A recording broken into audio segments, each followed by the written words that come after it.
Radio Foot.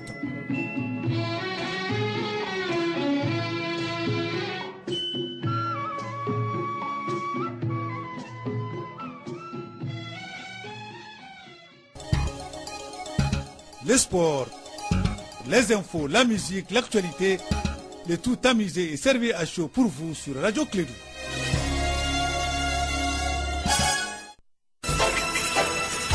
Radio Clédou, le journal avec Sotelma Malitaine. Mesdames et messieurs, fidèles auditeurs inconditionnels de l'ensemble des réseaux, fidèles parmi les fidèles, inconditionnels, ceux qui arrivent pour la première fois, vous suivez Clédou et l'ensemble de son réseau, qui part de Bamako en passant par Koulikoro, on fait un tour à Sikasso, un détour à Ségou, un parcours de Mopti. On va faire un détour à Tombouctou, un long voyage pour Kidal. On va faire une bifurcation à Toudeni, on revient à Meneka. Et puis, on descend dans la cour de Moussa Papa Abdoulaye Dara qui va présenter le journal. Il deviendra le guide matinal du journal. Alors, moi, je deviens son apprenti, le temps du journal. Papa, bonjour, bienvenue. Bonjour Abdoulaye Andane, bonjour à toutes et à tous. Très ravi de vous retrouver sans risque de crash. On vous embarque dans le Boeing d'information 101.2. Mesdames, Messieurs, voici les destinations.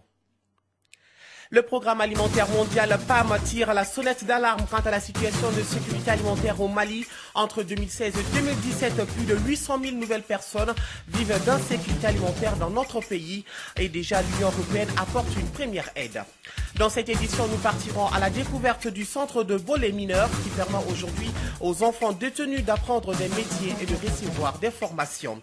Ouverture aujourd'hui devant la haute cour de justice de Ouagadougou du procès de l'ancien président Blaise Compaoré qui vit en exil en Côte d'Ivoire et qui a même pris la nationalité ivoirienne. Il sera jugé par contumace en tant qu'ancien ministre de la Défense. Et pendant ce temps, Issénapré sera fixé sur son sort. Le verdict de l'ex-chef de l'État du Tchad doit être rendu par les chambres africaines extraordinaires. Et puis en France, duel surprise entre Macron et Le Pen chez les salariés de l'intersyndicat de Whirlpool. Si Marine Le Pen a été accueillie en grande pompe, Emmanuel Macron s'est contenté des siffles des grévistes. Merci de débuter votre journée en suivant le journal de la Radio Clédou sur une présentation de Moussa Papa Idara.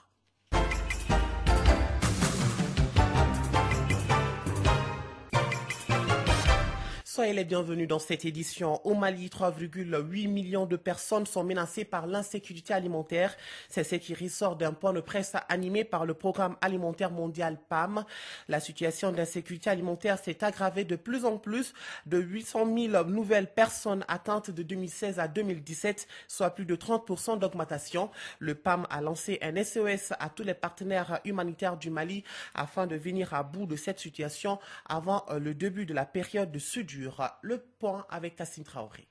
De 2016 à 2017, l'insécurité alimentaire s'est aggravée au Mali. Parmi les 16 pays de l'Afrique de l'Ouest concernés par le cadre harmonisé du SILS, l'insécurité alimentaire a reculé partout sauf au Mali. Cécilia Abs, responsable à la communication et management du PAM. Les résultats pour le Mali sont assez préoccupants puisque l'insécurité alimentaire sera pire pour la période de soudure que celle de l'an dernier. Pour le Mali, nous aurons plus de 3,8 millions de personnes qui sont considérées comme en insécurité alimentaire, dont près de 601 000 personnes qui seront en situation de crise et d'urgence alimentaire. Donc c'est 800 000 personnes de plus que l'an dernier au Mali, à la même période. C'est pour cela que le PAM est préoccupé à trouver une solution aux côtés des autres partenaires humanitaires qui appuient le gouvernement malien. Mais parmi les différentes causes, on peut quand même citer, selon les régions, les inondations, l'insécurité aussi bien sûr, puisque 60% des populations en insécurité alimentaire, en situation de crise et d'urgence, vivent dans les régions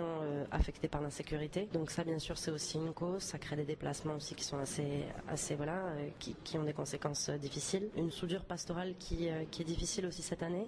Voilà, ce sont parmi les différentes causes. Pour ce faire, le programme alimentaire a besoin de 34,2 millions de dollars américains. 21 millions sont déjà acquis, soit 61% des besoins. Il existe donc un déficit de financement de l'ordre de 13,2 millions de francs CFA de dollars US. Si ce déficit devrait se maintenir, les conséquences de la sécurité alimentaire seront graves. Le programme alimentaire est en train de sensibiliser tous les partenaires humanitaires afin que la situation du Mali puisse trouver une solution avant la période de soudure. Et déjà, l'engagement de l'Union européenne ne s'est pas fait attendre. Le Mali et l'Union européenne ont finalisé et signé le mardi un accord de financement pour soutenir l'atteinte de la sécurité alimentaire. C'est un contrat de réforme sectorielle pour la sécurité alimentaire et nutritionnelle et pour l'agriculture durable, CRS SANAD, d'un montant de 32,8 milliards de francs CFA, soit 50 millions d'euros. Cet accord portant sur la sécurité alimentaire doit être exécuté au courant des 5 prochaines années. Il appuiera durant cette période la gouvernance du secteur agricole et en particulier le développement de la chaîne de valeur du riz. Actualité sur un autre registre, comment créer le goût du travail chez les enfants détenus. C'est l'un des objectifs visés par le centre de Bolé mineur. Les pensionnaires de ce centre reçoivent des cours de formation et la menuiserie métallique et bois ainsi que le jardinage et les cours d'alphabétisation. Suivant le regard du Fontajakiti. Le centre spécialisé de détention, de rééducation et de réinsertion pour mineurs de Bolé a été créé le 31 mars 1999. Il est un service rattaché à la Direction nationale de l'administration pénitentiaire et de l'éducation surveillée. Les enfants qui sont reçus à Bolé ont l'âge de 13 à 18 ans. Moussa Sarawi Maïga, directeur de Bolé mineur, nous parle des motifs de la création de ce centre. Donc la direction nationale en charge, n'est-ce pas, de cette question-là, a vu juste de séparer les enfants mineurs filles, mineurs garçons des adultes de la maison centrale d'arrêt pour créer des structures appropriées de prise en charge en respectant les droits internationaux en la matière. L'un des rôles du centre de Bolé mineur est de créer des activités de prise en charge et la réinsertion socio-économique des pensionnaires. Ces activités sont entre autres la menuiserie métallique et bois, l'alphabétisation, NTIC, le jardinage, pour ne citer que ceci. Donc ce que nous faisons a priori, c'est quand nous avons les enfants, c'est transformer leur temps de présence en temps d'activité, que nous ne gérons pas pratiquement. Parce qu'à ce niveau-là, c'est géré au niveau des tribunaux. Qui peut envoyer un enfant demain et le faire sortir? Mais en tout cas, quand nous avons les enfants à charge, faites en sorte qu'ils soient en activité. Mais il était séant aussi de coordonner cette activité avec l'administration judiciaire pour qu'aucun enfant ne puisse sortir. Ou alors, s'il doit pouvoir peut-être sortir, qu'il y ait un petit bagage intellectuel à sa sortie des moyens de le faire. Malheureusement, l'administration judiciaire en tant que telle ne se préoccupe pas trop de ce que nous faisons. Ou alors, n'intègre pas ça dans les conditions de libération de l'enfant. Certes, l'entretien socio-psychologique est assuré par les travailleurs sociaux, mais le suivi après libération pose énormément de problèmes, au dire de Moussa Sarawi Maïga. Malheureusement, à ce niveau-là, il y a énormément de problèmes. Des problèmes de stress, des problèmes de stigmate, des problèmes de parents qu'on ne retrouve jamais, des problèmes de famille, des problèmes même de nom. Souvent, les enfants, ils y viennent, ils changent leur nom. Mais que cela ne tienne, l'État doit pouvoir trouver des structures de relais à la détention. Ça veut dire que quand l'enfant est libéré, ce qu'ils ont fait là était déjà un acquis, il faudrait le consolider dans des structures de relais. Si les textes disent qu'aucun enfant ne peut sortir d'une détention sans un répondant pour le accompagner dans cette éducation initiée au centre de détention, la réalité est tout autre.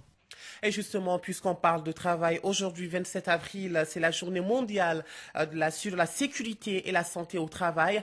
Le principal objectif de cette journée est de promouvoir dans le monde entier une culture de la sécurité et de santé au travail.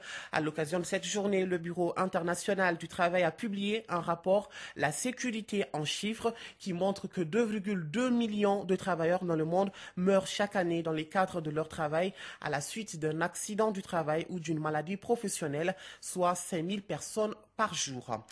Autre actualité, en bref, le conseiller spécial du président de l'Assemblée nationale, Mamadou Diallo, a été condamné à 6 mois de prison avec sursis et doit payer une somme de 1000 à 2000 francs CFA.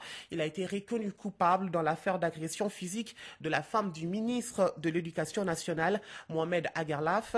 Le verdict a été rendu malgré des multiples tractations du membre de son parti, le RPM, qui voulait le sauver. Selon certaines sources, Mamadou Diallo est récidiviste et il ne serait pas à sa première agression. À cette heure passée de 8 minutes, nous passons à l'actualité étrangère.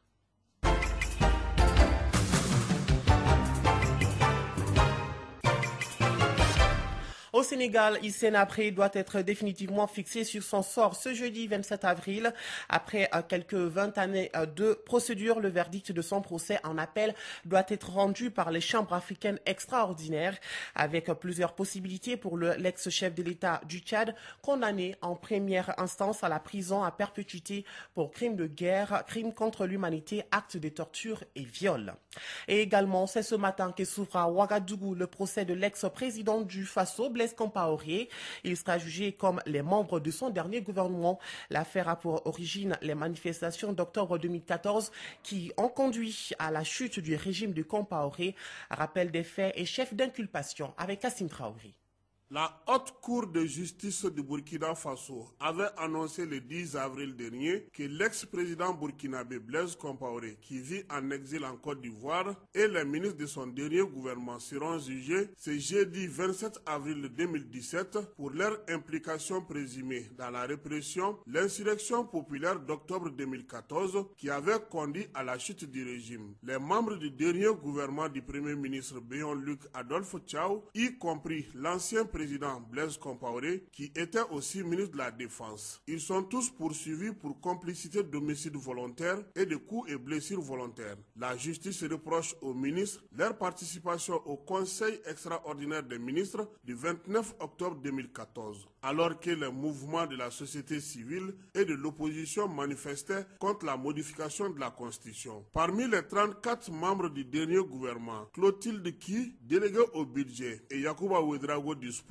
n'avaient pas participé à ce conseil des ministres. Ils ont bénéficié d'un non-lieu. Les autres ont été inculpés, mais bénéficient d'une liberté provisoire avec interdiction de quitter le pays. Le procès qui s'ouvre ce matin risque de condamner à la peine de mort tous les accusés. Selon les sources officielles, 33 personnes ont été tuées lors des manifestations d'octobre 2014. Toutefois, le gouvernement déchu est poursuivi pour complicité présumée d'assassinat de 7 manifestants à Ouagadougou et de 82 autres blessés.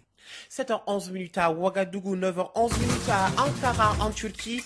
Et justement en Turquie, les purges continuent. Suspension de plus de 9000 policiers accusés de liens avec la mouvance du prédicateur en exil Fethullah Gülen. L'Angola vient de fixer la date des prochaines élections générales. Ce sera le 23 août prochain. Il s'agit en réalité d'un scrutin législatif à l'issue duquel le chef du parti majoritaire sera désigné président de la République. Le président de la République a signé ce 26 avril le décret validant la décision du Conseil de la République. 9,5 millions d'Angolais seront appelés aux urnes. Je vous l'annonçais dans les titres, duel hier entre les finalistes de la présidentielle française alors qu'ils rencontrent l'intersyndicale des salariés de Whirlpool à la chambre de commerce d'Amiens en milieu de journée. Emmanuel Macron est pris de court par la candidate du Front National, parti rencontrer au même moment les grévistes sur le site de l'entreprise. Une visite non prévue à l'agenda de Marine Le Pen qui a ravi les ouvriers présents, tout heureux de prendre des selfies avec celle qui leur promet d'engager le bras de fer avec Whirlpool pour empêcher la délocalisation de l'usine. Quelques minutes plus tard, en voyant arriver l'ancien ministre de l'économie, les grévistes de Whirlpool tiennent leurs promesses. Marine présidente, scande-t-il, avant d'embrayer sur les dégages et autres sales banquiers. Il faudra de longues minutes avant qu'Emmanuel Macron puisse proposer aux salariés de Whirlpool de dialoguer derrière la grille du parking à l'abri des caméras. 9h11, 9h12 à Paris, en France.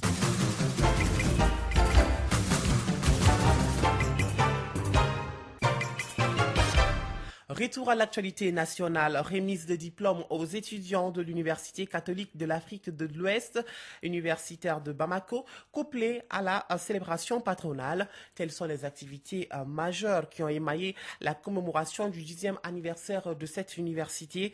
Les festivités se sont déroulées à Samaya, cercle de Kati, et ce sont les étudiants en licence et master en journalisme et communication et ceux des sciences juridiques et sciences de l'éducation qui ont reçu leur diplôme. Le thème retenu pour cet événement est UKO, conscience nouvelle d'une Afrique engagée. Les précisions avec leur président, l'abbé Clément Lona.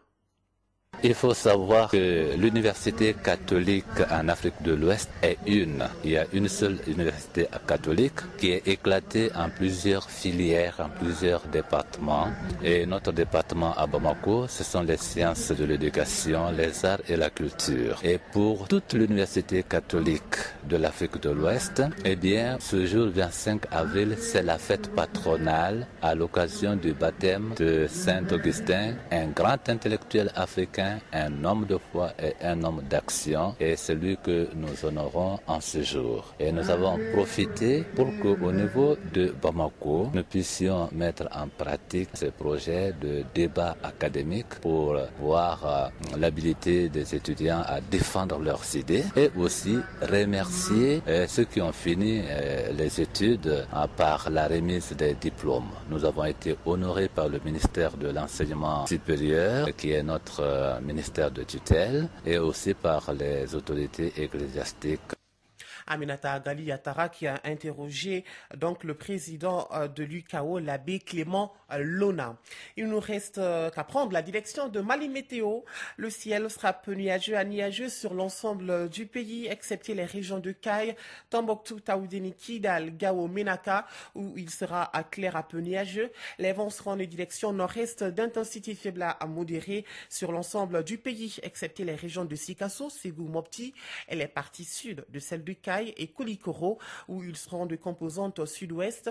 La visibilité sera légèrement réduite par la poussière en suspension dans les régions de Kay Nord, Tombouctou, Taoudéni, Kidal, Gao et Menaka, environ 7 km. Des orages isolés, parfois associés de pluies d'intensité faible à modérée, interviendront en fin d'après-midi ou la nuit dans les régions de Kay Sud, Koulikoro Sud, Sikasso, Ségou et Mopti. Les températures seront assez stables sur l'ensemble du pays, excepté dans les régions de Koulikoro, Sikasso, Ségou, Mopti, où elles seront donc en légère baisse. Prévision sur Bamako et environ, le ciel sera nuageux à couvert avec un vent de direction sud-ouest d'intensité faible à modérée. La visibilité sera bonne. Des orages isolés, parfois associés de pluies d'intensité faible à modérée, se produiront au cours de la nuit ou demain dans la matinée. Les températures maximales et minimales prévues pour la journée sont respectivement de 36 et 28 degrés. Le soleil s'est levé ce matin à 6h11 et il se couchera à 18h49.